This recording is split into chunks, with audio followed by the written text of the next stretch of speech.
अच्छा, आज के जदीद ज़हन का ख़ासा ये है कि ये बेतुके सवालात पैदा करता है, मुख्तलिफ़ चीज़ों में तशकीक पैदा करता है। इसी तरह का एक बुनियादी सवाल ये अक्सर पूछा जाता है जी, क्या ये जादू होता है? क्या ये इसके असरात मुरतब होते हैं?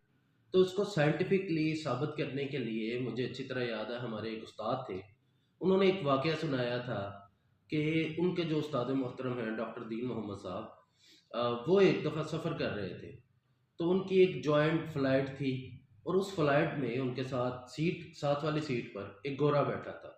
उस गोरे के सर में दर्द हुआ और उसने एयर होस्टेस को बुलवाया और एयर होस्टेस को बुलवा कर उससे कहा कि मेरे सर में दर्द है तो मुझे कोई मेडिसिन मिल सकती है। तो जवाबन वही कहा गया जो कि पॉलिसी है कि जी आप जब उतरेंगे तो मेडिकेशन हो सकती है, फ़्लाइट में ऐसा मुमकिन नहीं है। तो साथ बैठे हुए डॉक्टर साहब ने ये कहा कि अच्छा आप ऐसा करें कि एक गिलास पानी ले आए।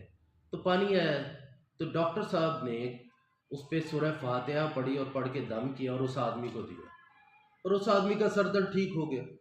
वो बड़ा हैरान हुआ। उस गोरे ने ये पूछा डॉक्टर साहब से कि भी ये कैसे हुआ? तो डॉक्टर साहब ने बताया कि मैंने अल्लाह रब्बुल इज़्ज़त का कलाम पढ़ा, ये उसका असर है कि आप ठीक हो गए।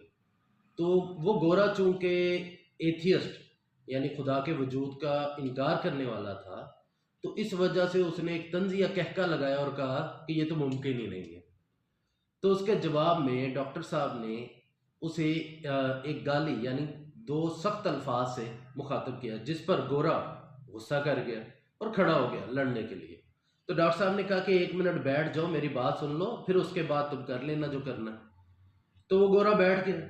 डॉक्टर साहब ने ये कहा कि अगर मेरे दो मनफी अल्फाज वो सुनकर आप गुस्से में आ गए और मुझसे लड़ने के लिए खड़े हो गए, तो इसका मतलब ये है कि एक इंसान के मनफी अल्फाज का आप पर असर हुआ। लेकिन जब मैंने ये कहा कि इस खालिक के कायनात का, जो पूरी कायनात है उसका खालिक और मालिक है, उसके अल्फाज की वजह से आपका सर दर्द ठीक हो गया, तो आपने आगे से तंजिया कहका लगाया। तो उस गोरे को ये बात समझ आ गई। तो बुनियादी तौर पर असर हाज़िर का जो ज़हन है, उसका जो सवाल है, वो इसी तरह का है। वो इस चीज़ को मानने के लिए तैयार नहीं है कि कलाम अपना असर रखता है, वो चाहे मुस्बत हो या मनफ़ी हो। तो जिस तरह मुस्बत कलाम असर रखता है, इसी तरह मनफ़ी कलाम भी असर मुरतब करता है।